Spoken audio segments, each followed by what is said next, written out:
नमस्कार मित्रों, मेरा नाम डॉक्टर योगेश वाघेला है। मैं क्रिटिकल केयर विशेषज्ञ हूँ। आज हमारे पेशेंट भरवाड़ रणछोड़ भाई के बारे में बात करेंगे।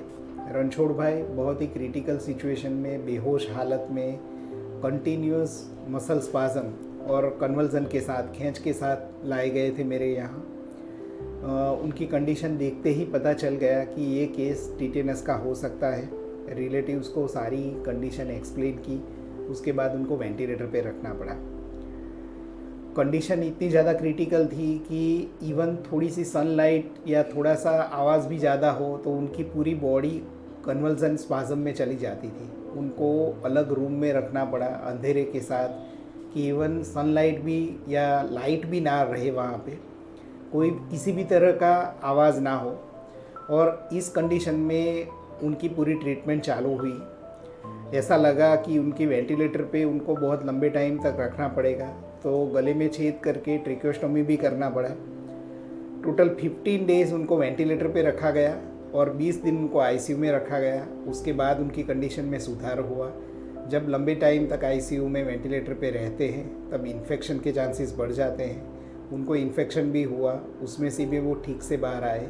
तो जैसे मैंने बताया, 15 दिन वेंटिलेटर पे, 20 दिन आईसीयू में और 31 दिन हॉस्पिटल में रह के इतने कॉम्प्लिकेटेड टिटेनस जैसी बीमारी में से भी रणछोड़ भाई बहुत ही अच्छी तरह निकल गए हैं। जब भी ट्रीटमेंट लंबी चलती है, आईसीयू में पेशेंट वेंटिलेटर पे होता है, तो पेशेंट के साथ रिलेटिव्स का भी कंट्रीब्यूशन इतना ही ज़्यादा ज़रूरी होता है।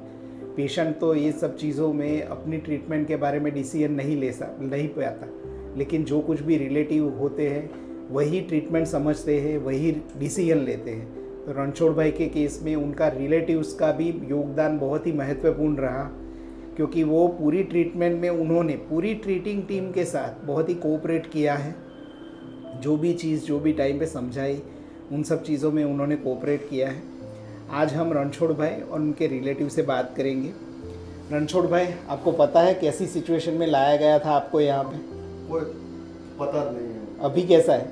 अभी अत्यारे कोई बीमारी नहीं, माना ऐसा नहीं लगता है मैं बीमार। हम उनके रिलेटिव से बात करेंगे। किस सिचुएशन में लाए थे आप? वो बेभान अवस्था में लाए थे। रणछोड़ भाई को तो कुछ मालूम नहीं था, पूरा शरीर जकड़ा गया था, उसको कोई जात की भान नहीं था कि मैं कहाँ हूँ। बराबर उसी टाइम पे धीमे धीमे इसको आज की कंटिन्यू चालू रहता था। उसके बाद साहब लोग ने ट्रीटमेंट किया, थोड़े दिन आईसीयू में रखा, थोड़े दिन अंधेरे में रखा, थोड़े दिन थोड़ा भी आवाज़ आता था तो झपक जाता था, उसकी कंटिन्यू आज की चालू रहता था। धीमे धीमे साहब लोग ने कंट्रोल करके उसको अच्छा किया, आज की आने का कम किया। उसके बाद भी बीच में भी उसको थोड़ा शरीर में इन्फेक्शन आया तो उसका भी ट्रीटमेंट डॉक्टर लोग ने चालू किया। थोड़ा हृदय पे भी इन्फेक्शन आया था तो हृदय का भी कंट्रोल किया। ब्लड में इन्फेक्शन आया था तो उसकी भी दवाई ट्रीटमेंट करके उसको भी कंट्रोल किया।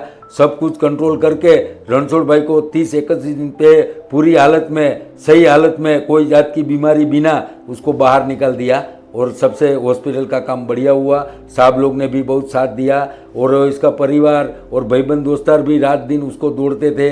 कुछ कोई न कोई काम में लग जाते थे, कहीं इंजेक्शन का एडजस्टमेंट करते थे।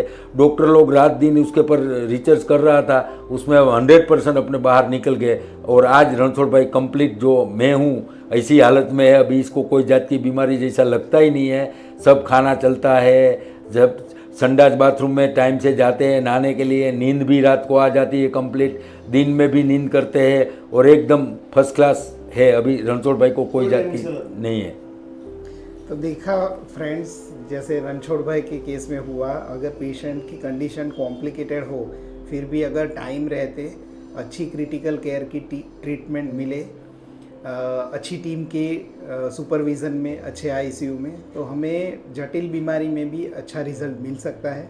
मैं फिनिक्स हॉस्पिटल फैमिली की तरफ से रणछोड़ भाई को आगे की ज़िंदगी में अच्छी स्वास्थ्य के लिए शुभकामनाएं दूंगा। Thank you.